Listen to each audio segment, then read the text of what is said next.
Muy bien. Bueno, gracias a todos por la participación, por el entusiasmo con lo que nos acompañan. Vamos a compartir con ustedes algunas ideas acerca de la relación entre la tecnología y el mundo de la educación, en particular el mundo escolar. Como saben quienes nos acompañan hace tiempo, Leo y yo venimos transitando este mundo de la conexión entre tecnología y educación hace muchos años. Muchos años en México, muchos años en Brasil, muchos años en América Latina como un todo y acompañando también los procesos que se dan en el resto del mundo. Sigue siendo un tema apasionante, pues un tema abierto, una discusión abierta. La tecnología se mueve, la educación se mueve, las expectativas sociales se mueven y en esos movimientos de todos los actores hay que encontrar espacios estables, espacios significativos, donde consolidemos avances, consolidemos mejoras, consolidemos conquistas, tanto para lo educativo como para lo tecnológico.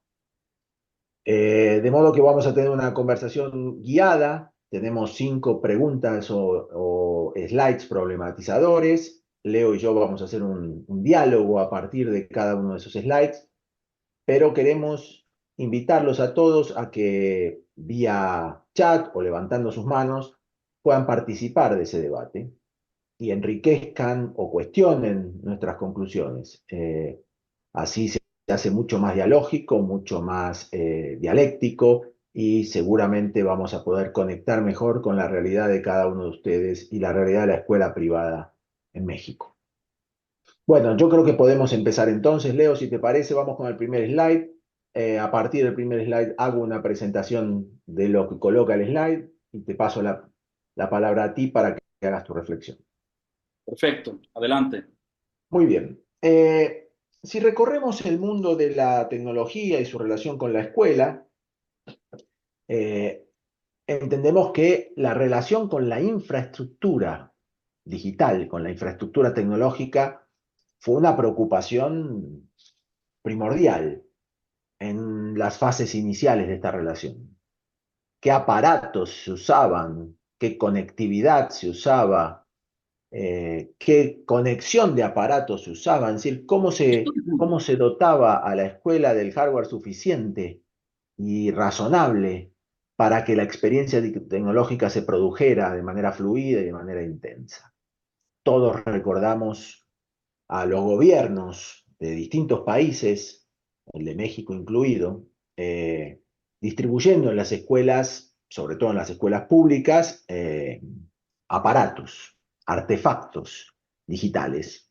Porque sin aparatos, o sea, sin infraestructura, se consideraba en su momento, y yo creo que de manera correcta, no podía haber experiencia digital sin infraestructura digital. Entonces, para producir una experiencia digital había que montar las máquinas y conectar las máquinas entre sí y ponerlas a funcionar de manera eficiente.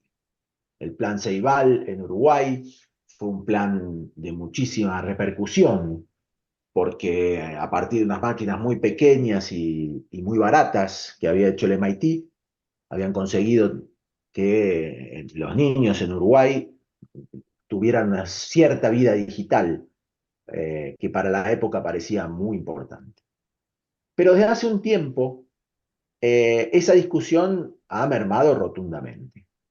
Ya no se escuchan los gobiernos entregando laptops o computadores o pantallas digitales en las escuelas, ni siquiera tabletas, eh, y no hay grandes partidas presupuestarias gubernamentales dedicadas a eso, y tampoco las empresas privadas entregan hoy aparatos en la misma magnitud y con la misma intensidad que lo hacían antes. Parecería, y esta es la primera hipótesis que planteamos, que la cuestión de la infraestructura está resuelta, que con los más y los menos en cada institución educativa, casi todas las instituciones educativas tienen hoy un suelo de infraestructura digital suficiente para producir una experiencia digital razonable.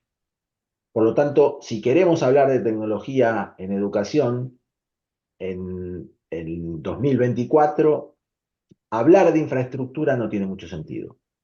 Ha sido una etapa superada.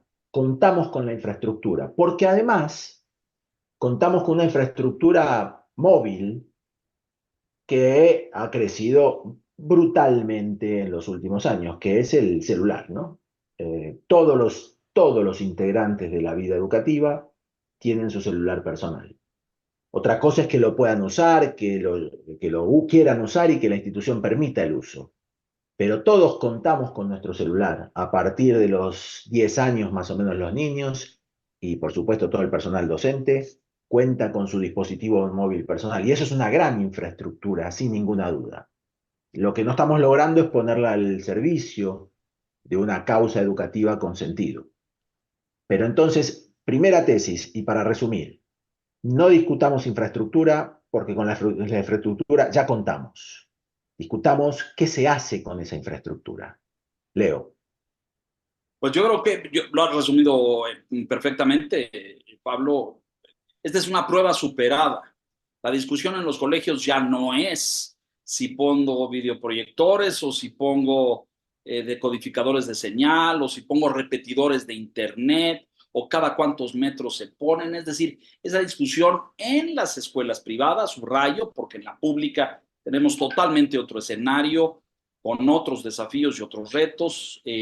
Ahí todavía tenemos en México gobiernos estatales que evalúan equipar con tabletas y con cosas las escuelas, es decir, la discusión es distinta. Una de las candidatas presidenciales ahora en el proceso electoral en México habla de entregar tabletas a los niños. Entonces, pero ese es el público, la educación pública. En la educación privada esto ha pegado un salto cuántico, ¿no? Hoy tenemos aulas equipadas, aulas digitales, incluso hay escuelas que tienen sus propias redes, no solamente de conexión, de interconexión, sino de generación de contenidos. Y lo que genera un grado lo puede ver otro y lo comparten. Es decir, esto ha avanzado muchísimo. Eh, Me parece que el tema ahora y el desafío son los contenidos. ¿Qué le ponemos a esa red y a esa infraestructura?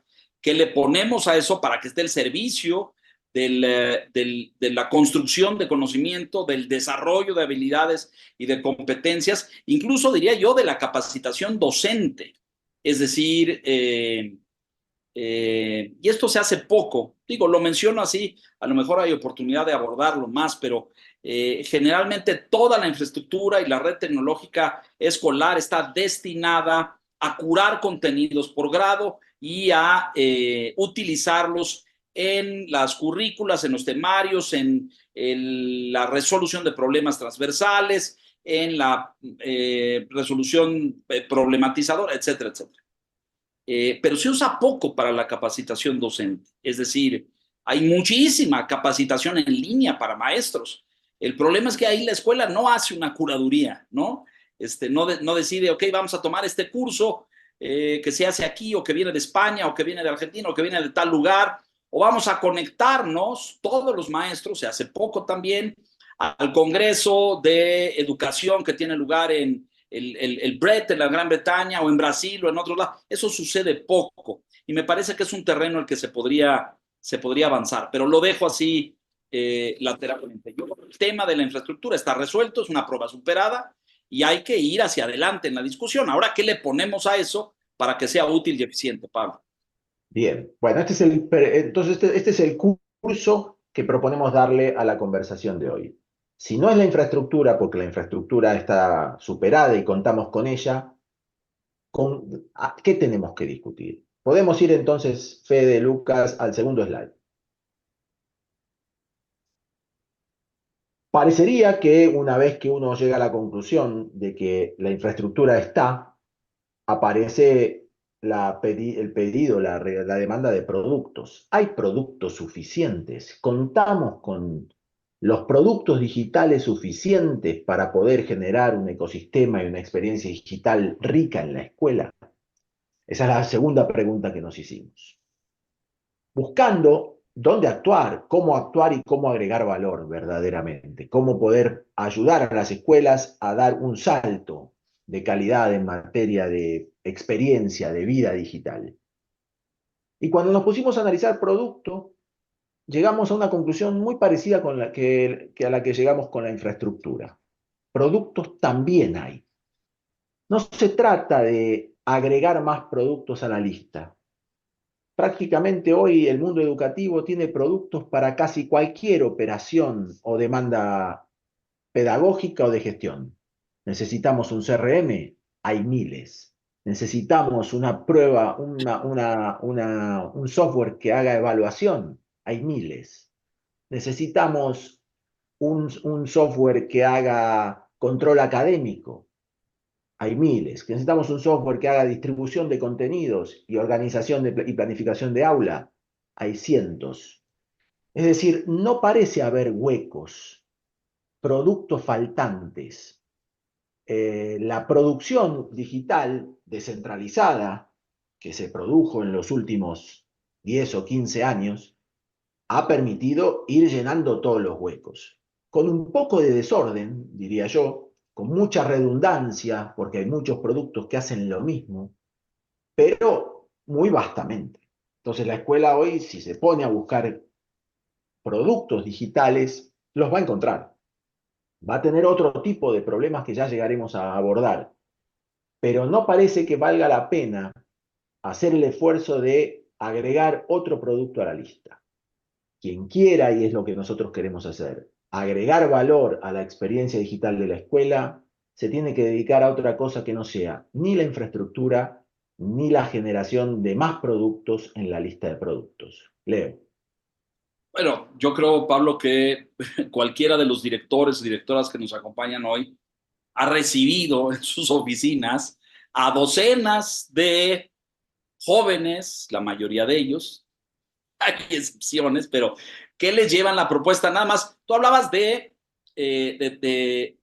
interfaces para organizar contenidos administrativos, de gestión, de contenidos, de pagos administrativos y de colegiaturas. También hay múltiples, back office, etcétera. Pero pensemos en disciplinas curriculares, de matemáticas. Conozco 50, de inglés, conozco 30, de ciencias para primaria, conozco muchísimo. Es decir, todos ustedes directoras y directores saben que hay una sobreabundancia de oferta de aplicaciones, contenidos, plataformas, programas, software para cada disciplina, para cada cosa. El problema de los directores se convierte en lo contrario, que es seleccionar.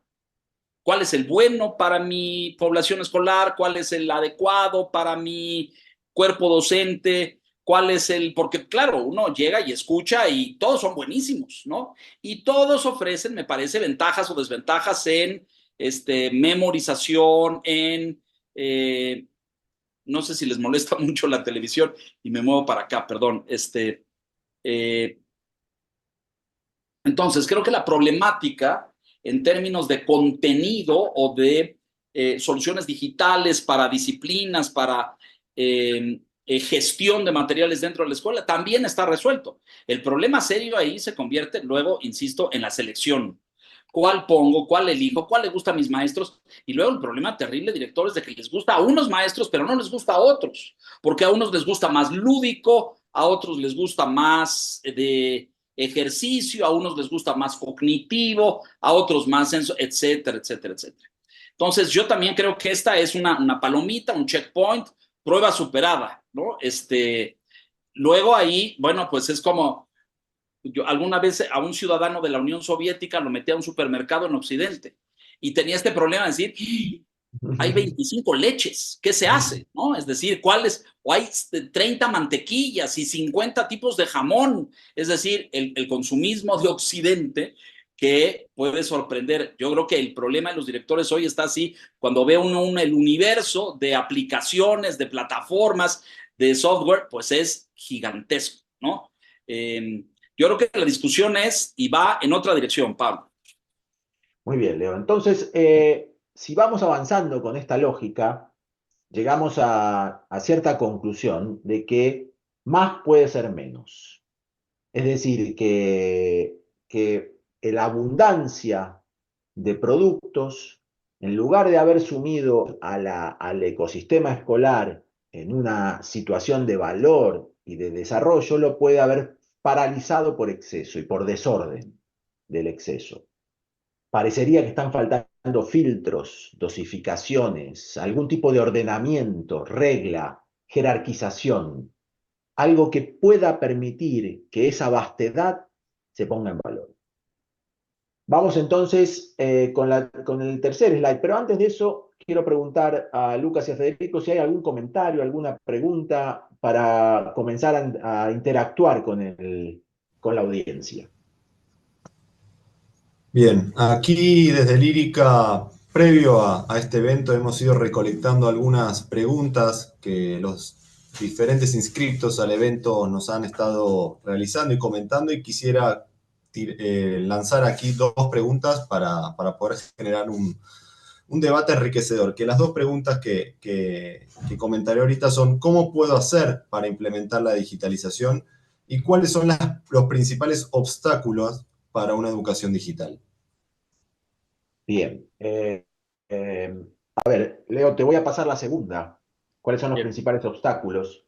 Respecto a la primera, yo diría para quien hizo la pregunta que toda nuestra reflexión de hoy va a intentar al final responder esa pregunta.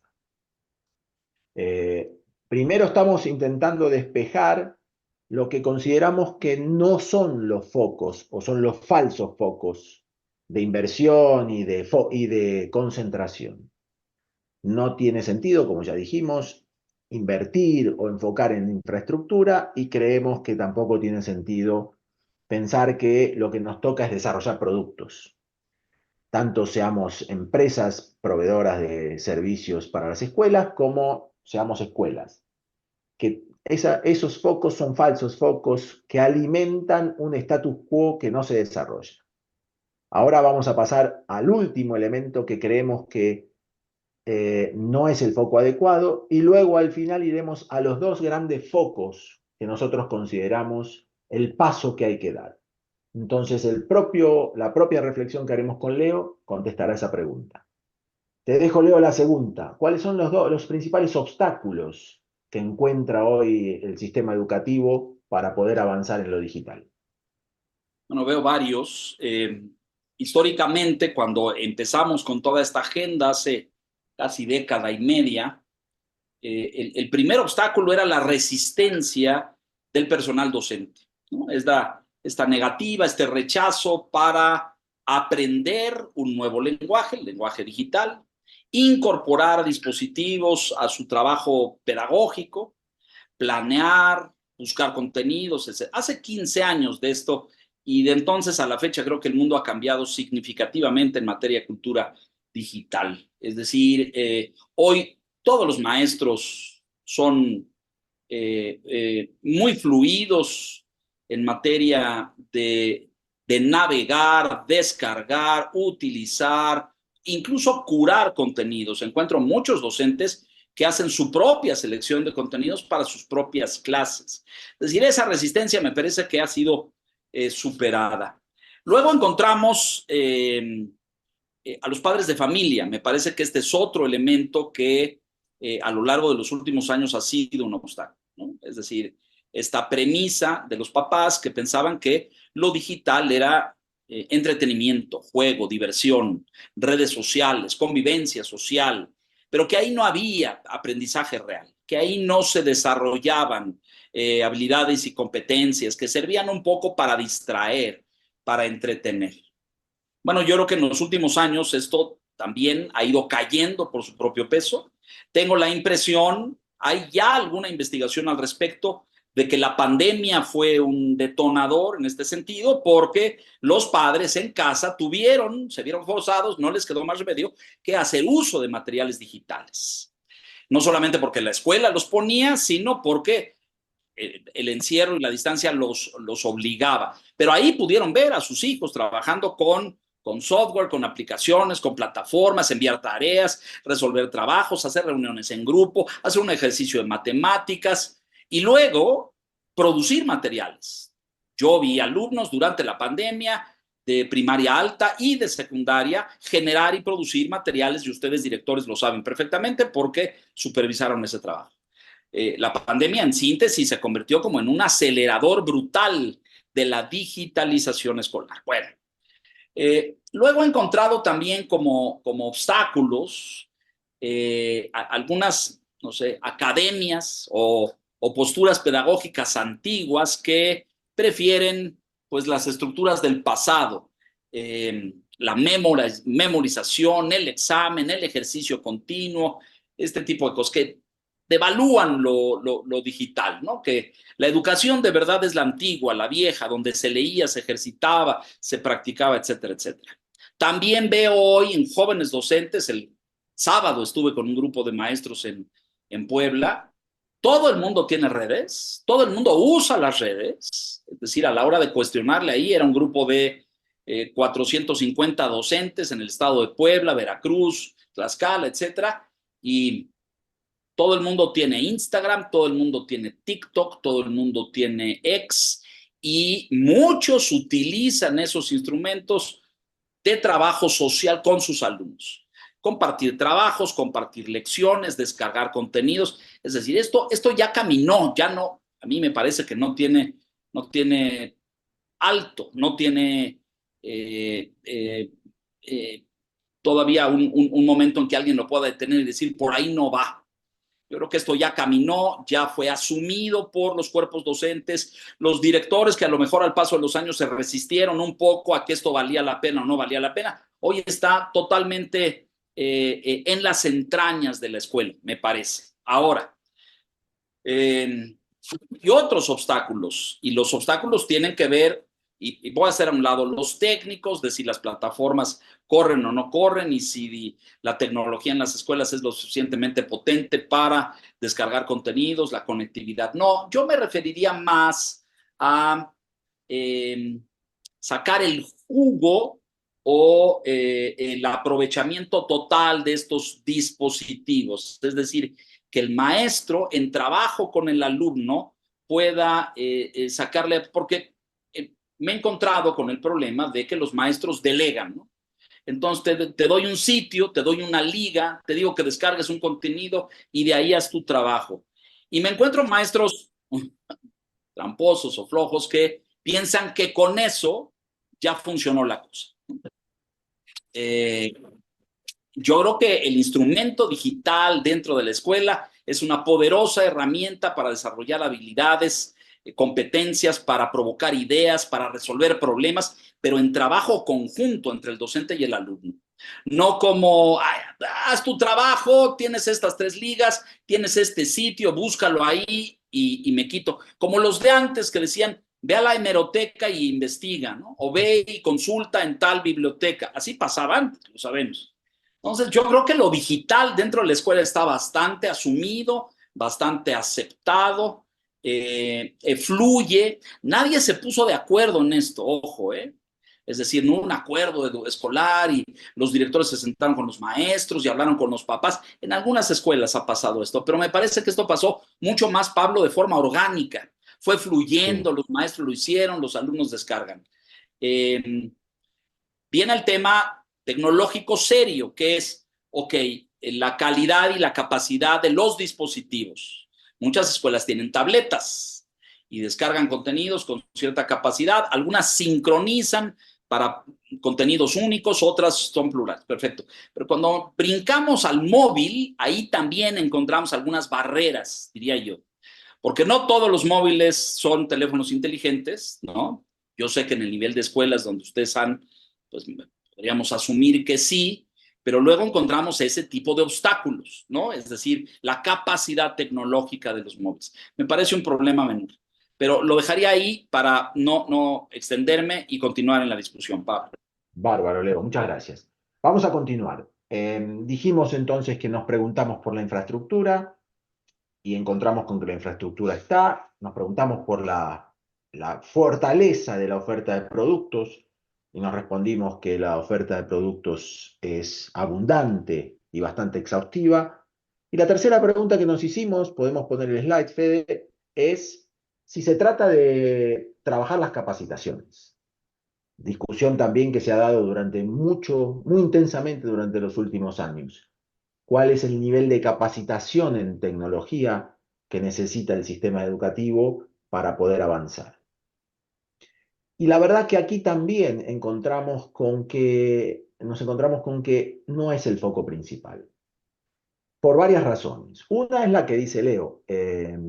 Si hace 15 años que estamos estudiando esto, pues han pasado 15 años de renovación generacional del cuerpo docente y del cuerpo de alumnos. Por lo tanto, tenemos una población 15 años más joven.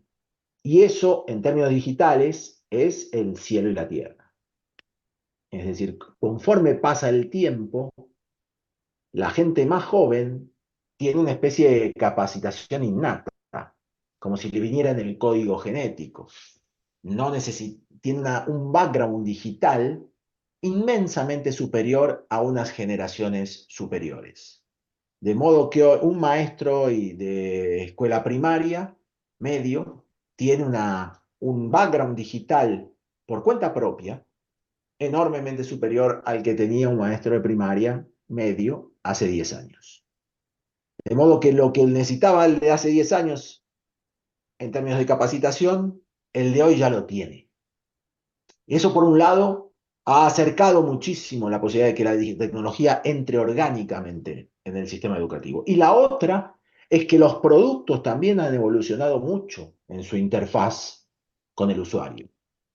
Es decir, la interfaz de un software educativo de hace 10 años era mucho más tosca y mucho menos intuitiva que la que tenemos hoy. Todos los productos se han movido a una simplificación, incluso porque se han reducido las pantallas, y cuando se reducen las pantallas, necesariamente hay una simplificación de la interfaz. Y todo eso hace que la intuición se haga mucho más eficiente. De modo que la capacitación ha quedado muy circunscrita a funcionalidades muy específicas, tecnológicamente hablando. Seguimos necesitando capacitaciones de gestión o capacitaciones de gestión administrativa y de gestión pedagógica, pero no tecnológica. Creemos que en tecnología, al día de hoy, el concepto de capacitación está casi anulado, y la intuición y el background general social que trae la población hace que todo software pueda correr sin necesidad de preparar a nadie para eso. De modo que desde nuestro punto de vista, así como la infraestructura está puesta, así como la oferta y la riqueza de oferta en productos existe, también existe el background suficiente en casi todos los usuarios potenciales y reales como para que podamos correr una experiencia digital robusta. Leo. Es indudable, yo creo que las condiciones están puestas. Subrayo mucho el asunto de lo orgánico, de maestros que hacen las cosas por sí solos, las comparten con los alumnos buscan y aportan. Esta meta que nos habíamos propuesto hace 10 años, que los alumnos encontraran materiales en línea y las pusieran a disposición de la clase y se las compartieran a los maestros, creando esta alianza bidireccional entre alumno y maestro, ya sucede. Los alumnos comparten películas, comparten videos, se los enseñan a los maestros. Es decir, yo creo que esto ya fluyó, Pablo, ya no hay vuelta atrás en ese sentido. Creo que los retos ahora son más de interrelación o interconexión. Es decir, poder captar contenidos múltiples en un solo, tú dices aplicativo, pero en una sola aplicación, o poder curar y organizar temas, contenidos, etcétera. Me preocupa mucho este tema de ver a los papás, o sea, entran a la plataforma de su escuela, ven la información institucional, normal, la comunicación, luego pueden tener un clic y una pestaña para hacer pagos, y se pueden ir, o pueden a lo mejor tener un clic y tener acceso a las calificaciones de su hijo y comentarios de los maestros. Y todo pareciera estar integrado ahí en una pantalla de computadora. Pero cuando tratamos de brincar con eso al móvil, creo que ahí nos enfrentamos con problemas, ¿no es cierto? Nos topamos con problemas porque ahí el diálogo entre la plataforma de pagos, el de los idiomas, la clase de matemáticas, el ejercicio del maestro, etcétera, ese pues no funciona de forma tan fluida y tan orgánica como en otras plataformas, ¿no? Pablo. Gracias, Leo, muy bien. Estamos entonces en el punto de inflexión de este encuentro con ustedes. Hemos descartado por madurez tres grandes debates históricos de la tecnología en relación a la educación. Las dos que vienen ahora son los elementos que encontramos que no están maduros, es decir, la parte de propuesta, lo que creemos nosotros que hay que comenzar a discutir, en donde nosotros creemos que hay que empezar a invertir y a donde nosotros creemos que hay que enfocarse de ahora en adelante para poder hacer un upgrade relevante en términos de madurez de la digitalización educativa. Antes de eso, le voy a preguntar a Lucas si hay algún comentario o alguna pregunta y luego pasamos al slide número 4. Bien, aquí comparto una pregunta más que nos ha llegado previo al evento. ¿Cómo hacer para que los padres usen la tecnología que la escuela decide? Muy bien. Leo, ¿querés empezar o querés que empiece yo? Perdón, ese es un reto, decía yo, es un reto enorme. Es muy interesante ver, miren ustedes cómo, y todos los colegios que están en este asunto del marketing educativo, ¿no? Entonces traes un experto en marketing a tu escuela para ayudarte a impulsar el posicionamiento de tu escuela y esencialmente usan elementos digitales, ¿no? Y entonces te dicen, a ver, el papá cómo busca o cómo selecciona su escuela. Y te dicen los mercadólogos, el papá se sienta en la noche en su casa solo, generalmente cada uno por su lado, papá y mamá por su lado, y cada quien hace su search en línea, ¿no? Mejor escuela de la zona de Zacazonapan, mejor escuela digital, mejor escuela de inglés, mejor escuela bilingüe, mejor escuela con sistema de bachillerato internacional. Y así empiezan las búsquedas, ¿no? Entonces, claro, todos los mercadólogos te diseñan estrategias para decirte cómo haces para que el nombre de tu escuela esté ahí, ¿no? Pero ¿qué te dice esto? Que los papás están consumiendo una serie de cosas muy distintas a las que consumen sus hijos. Cuando los papás van a la junta de la escuela y los papás dicen, aquí usamos esta plataforma, usamos estos contenidos digitales, les recomendamos que se metan y que todas las cosas, a veces, pocas diría yo, los papás y las mamás se meten, muy pocas veces.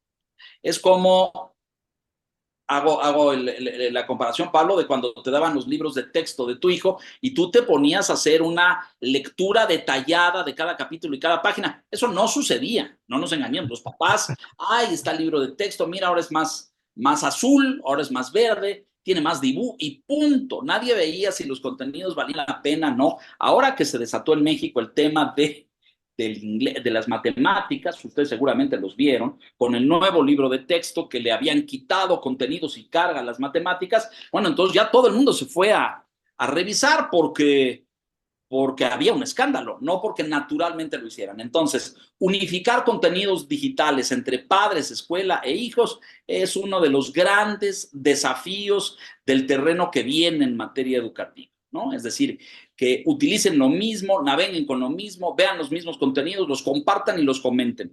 Ese me parece, Pablo, que es uno de los grandes retos de lo que viene. De acuerdo, Leo, muy bien. Agrego a lo que decís que la verdad que la pregunta es en sí misma encierra una especie de dilema, ¿no? Porque el mundo de los padres hoy es extremadamente digital. Y sin embargo a la escuela le cuesta activar digitalmente al padre. Entonces, hay algo raro, hay algo de conexión cultural que no funciona, como si la oferta que le hacemos nosotros desde la escuela hablara un lenguaje digital que no es el que el padre habla. Hay una cierta desconexión y yo creo que esa continuidad cultural entre la manera en que el padre vive lo digital y la manera que la escuela pretende que el padre viva lo digital, hay que cortarla. Hay que alinear esa expectativa. Pareciera que todavía desde lo educativo tenemos un imaginario de lo digital que no coincide mucho con la práctica social de lo digital. Y podemos reflexionar un poco más sobre esto, pero yo creo que pasa por ahí. Ya no hay nadie predigital, no digital, sino simplemente qué digital sale de un lado y qué digital se espera del otro. Porque claramente la escuela tendría hoy que tener una relación digital con las familias muchísimo más eficiente, sólida y fluida que la que tiene. Y no hablo de una escuela, hablo de los sistemas educativos como un todo. Algo todavía no está resuelto. Vamos a ver si en las dos próximas slides y en la reflexión que esos slides provocan, podemos echar un poco de luz a esta problemática. Vamos, Fede, entonces al cuarto slide. Buscando entonces estas referencias a qué enfocarnos, cuáles son los temas que sí vale la pena invertir en este momento para dar un paso de valor en lo digital, encontramos esta palabra que Leo ya la soltó en su discurso, que es la palabra integración, que es una palabra fuertísima en el lenguaje de software y que es una palabra clave, porque nosotros consideramos que esto no está logrado. Tenemos una cantidad enorme de aparatos, de hardware funcionando en la escuela, tenemos una cantidad enorme de productos dando vuelta alrededor del sistema educativo, pero tenemos bajísimo nivel de integración entre todo eso. Entendiendo por integración la idea de que las cosas se conecten y eviten básicamente dos grandes males de lo digital. La primera es la redundancia, es decir, que uno encuentre duplicaciones de las cosas. Para tener un ejemplo, muchas veces la escuela nos manda un comunicado a nosotros como padres y ese comunicado llega por más de un canal, el mismo comunicado. Eso es redundancia. Es la idea de que dado que no tengo la confianza en que un canal es eficiente, disparo por todos los canales. Entonces genero lo que se llama ruido comunicacional. El experto en esto, de todo esto es Leo, pero yo me adelanto. Ruido comunicacional, que en lugar de reforzar el mensaje, muchas veces perturba el mensaje.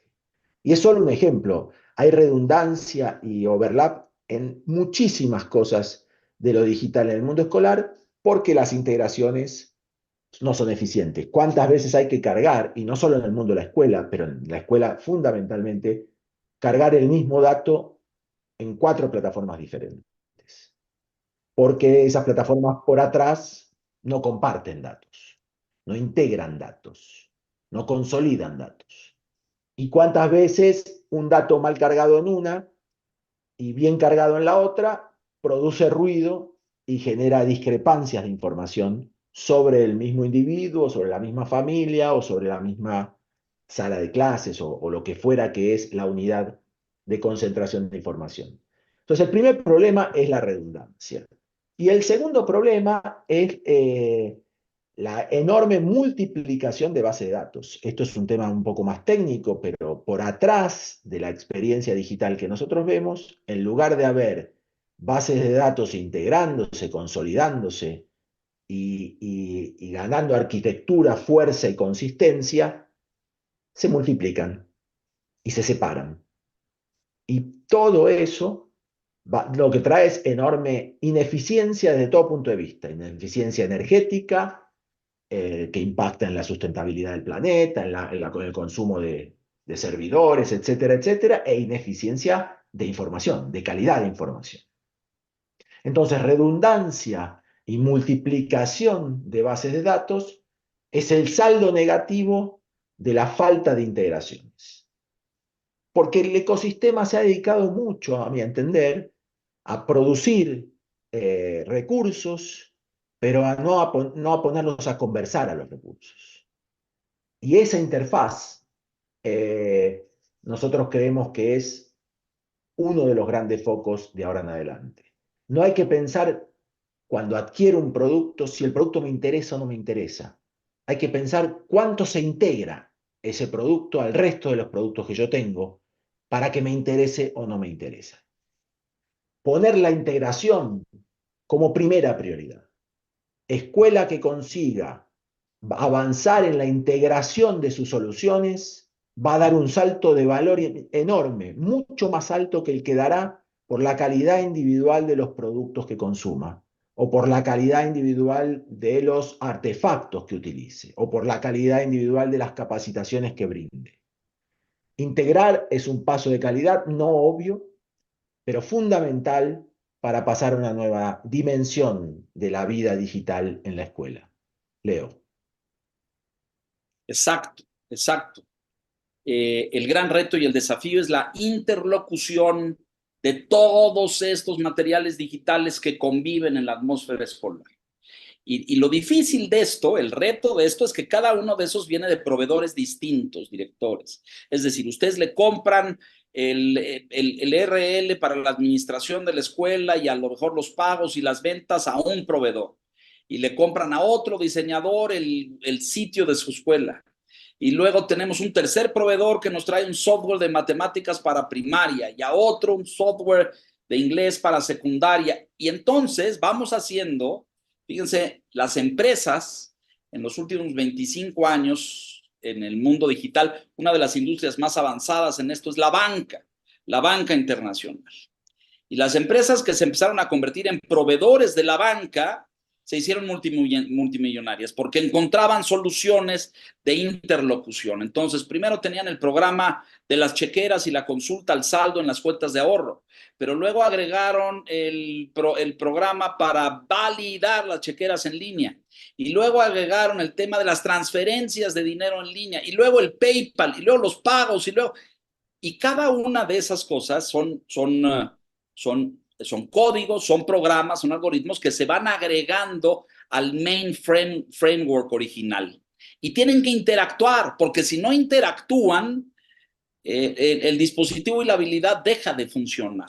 No me sirve que yo me tenga que conectar por un lado a mi programa de inglés y por otro lado a mi clase de matemáticas y por otro lado a pagar la escuela y bajar el comunicado que me llegó por Facebook, por TikTok, a lo mejor me llegó por el sitio institucional de la escuela y por el grupo de WhatsApp que tienen las mamás, porque suele ser, les tengo que decir esto, el más eficiente medio de comunicación al interior de las escuelas. Entonces, ¿cómo hacemos para la integración? ¿Cómo hacemos para que todas estas cosas convivan, compartan, dialoguen y sean consumidas desde una misma pantalla o desde un mismo dispositivo móvil? Ese es el reto de la próxima década.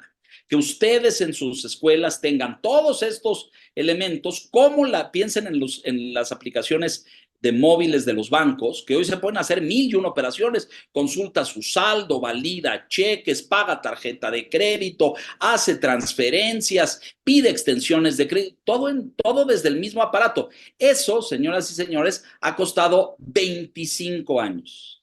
Y conozco a los técnicos y a los ingenieros y a los programadores que se han roto la cabeza para ir agregándole estas cositas, porque pues nadie puede predecir el futuro. Nadie puede decir qué le cuelgas a tu aplicación o qué le cuelgas a tu página para los siguientes 15 años. Nadie sabe si ustedes van a colgar programas de yoga en línea o mindfulness para sus alumnos en línea, para que se lo vaya agregando un programador.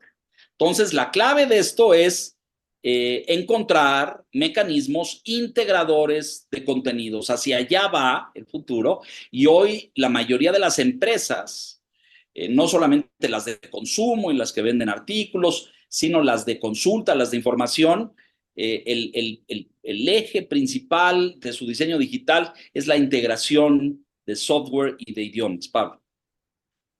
Excelente, Leo, muchas gracias. Bueno, y vamos llegando al último tramo, nos falta una idea. Para consolidar la que acabamos de decir, nosotros creemos que llega la hora de que tanto ustedes como nosotros invirtamos, vuelvo a decir, dinero, interés, foco, concentración en la integración, porque de esa manera vamos a poder poner en valor todo lo que tenemos. En la medida en que no invirtamos en integración, lo que tenemos en lugar de valor va a generar confusión. Y estamos exactamente en ese punto. Y creo que si ustedes se lo preguntan íntimamente, van a responder de la misma manera que estamos respondiendo nosotros. No se trata de más de lo mismo, se trata de una maniobra que consolide para poder poner en valor todo ese ecosistema nuevamente en una experiencia sustancialmente mejor. Vamos entonces al último slide, que es la última idea que queremos compartir con ustedes y con eso vamos a ir cerrando. La voy a presentar. Adelante, Fede.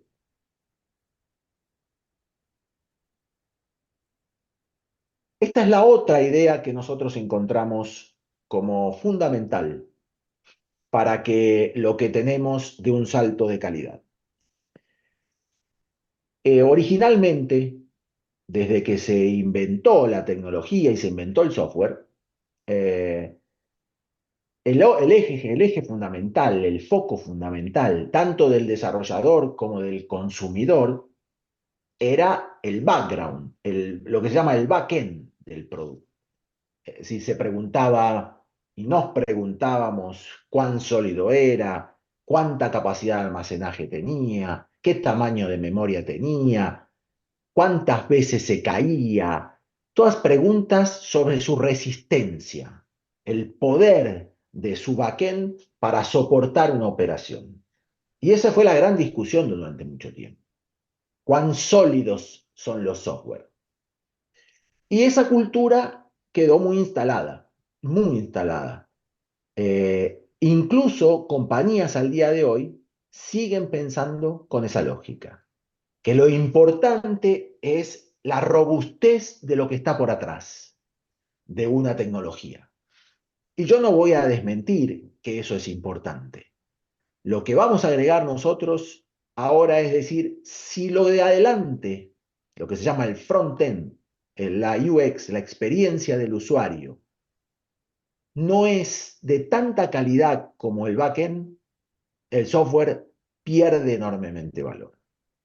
Y la gran mayoría del software que tenemos hoy y de los productos que tenemos hoy en educación están pensados de atrás para adelante, es decir, de su fondo a la superficie de su relación con el usuario y no de la relación con el usuario hacia su fondo. Las compañías más modernas, las compañías más eficientes en tecnología hoy, son compañías de frontend. Son compañías cuya principal prioridad es hacer de la experiencia del usuario una experiencia única. Eso es Apple, por ejemplo. Apple es eso. Por atrás, un iPhone y un teléfono de cualquier otra marca de la competencia se parecen muchísimo. Pero por delante, lo que le ofrece al usuario para Apple siempre fue la gran marca diferencial. Desde la calidad de sus, de sus contenidos a la calidad de sus materiales, hasta la distribución, la organización de su pantalla, la manera en que las pantallas se abren, se cierran, se simplifican, se expanden, etcétera, etcétera. Esa fue su gran prioridad.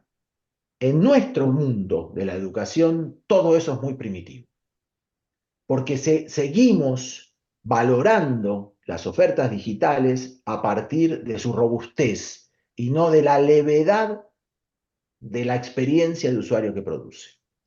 Y el saldo de eso son experiencias rústicas, experiencias duras, navegaciones poco intuitivas, pantallas atiborradas de oferta, simplificaciones malas en el móvil, etcétera, etcétera. Y eso hace caer enormemente el engage, es decir, en la tasa de uso y la frecuencia de uso de las propuestas. La gente no soporta experiencias malas. Lo quiere todo muy rápido, lo quiere todo muy intuitivo, no quiere tener que aprender, quiere los menús muy claros, las pantallas muy limpias, y eso la educación no se lo estamos ofreciendo. Entonces, la segunda gran idea, además de la idea de preocuparnos por las integraciones, es preocuparnos por mejorar la experiencia del usuario.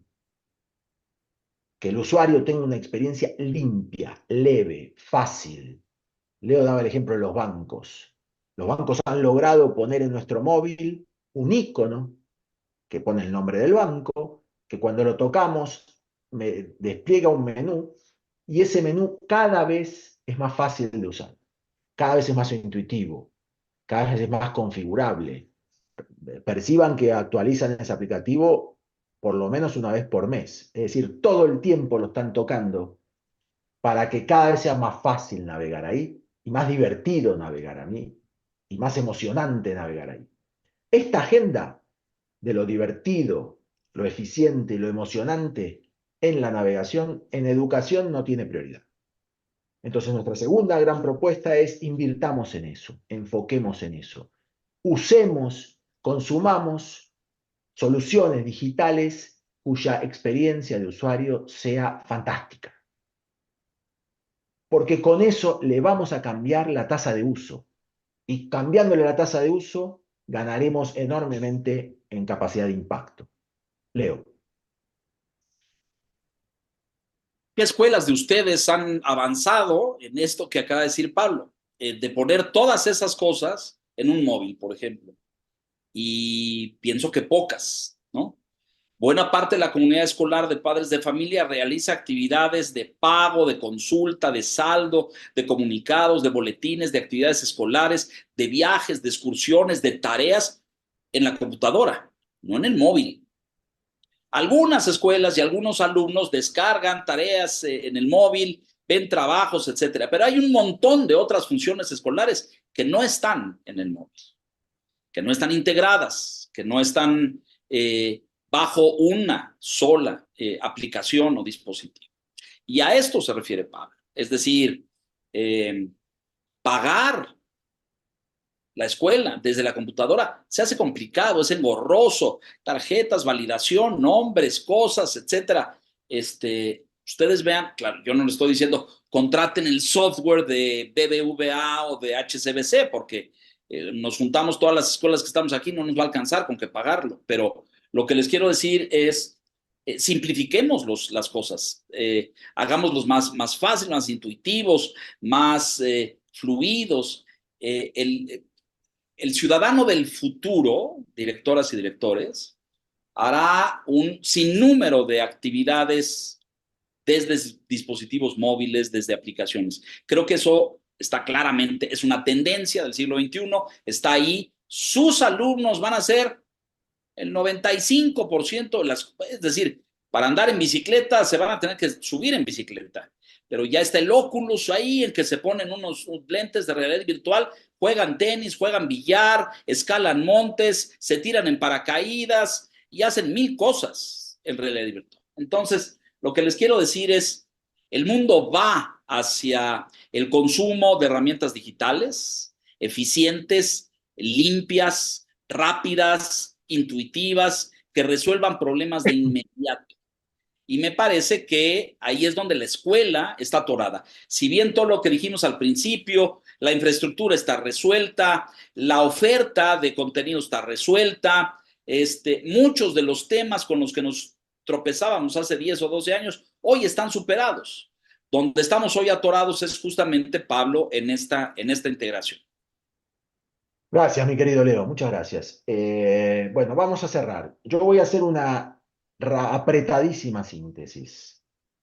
Nuestra propuesta entonces, luego de esta reflexión que compartimos con ustedes, es que necesitamos poner prioridad todos, los que producimos tecnología y los que consumimos tecnología educativa, en los problemas de integración y en los problemas de usabilidad, de engage. Si logramos esos dos movimientos y priorizamos eso por sobre todas las otras prioridades históricas que usamos en los últimos 15 años, podemos dar un movimiento de valor enorme a nuestra vida digital, a nuestra experiencia digital. El upgrade que supone cambiar de prioridades es muy superior a cualquier elección específica que uno haga de una u otra solución. Tenemos que pensar en esto, tenemos que escuchar a los que están hablando de esto y tenemos que adoptar soluciones que traigan mejores respuestas a estos dos problemas: usabilidad e integración. Y todo esto muy convergente hacia el gran dispositivo de consumo digital que es sin ninguna duda el smartphone. Cualquier estadística de consumo de cualquier plataforma nos va a dar una tasa de uso en celular por sobre cualquier computador de enorme diferencial. Por lo tanto, cualquier solución tiene que ser bien resuelta a nivel de móvil, a nivel de pantalla pequeña, a nivel de portabilidad. Si no, estamos excluyendo una buena parte de los usuarios y estamos excluyendo una buena parte de las situaciones de consumo de los usuarios. Si hacemos estos movimientos, y esta es la invitación, y es lo que estamos haciendo nosotros creemos que en los próximos pocos años podremos tener una vida digital muy diferente y muy superior a la que tenemos hoy, porque la potencialidad está instalada. Fede, te doy el cierre. Muchas gracias a todos. Muchas gracias, Leo, por tu compañía, por tu amistad, por tu cariño y por tu entusiasmo.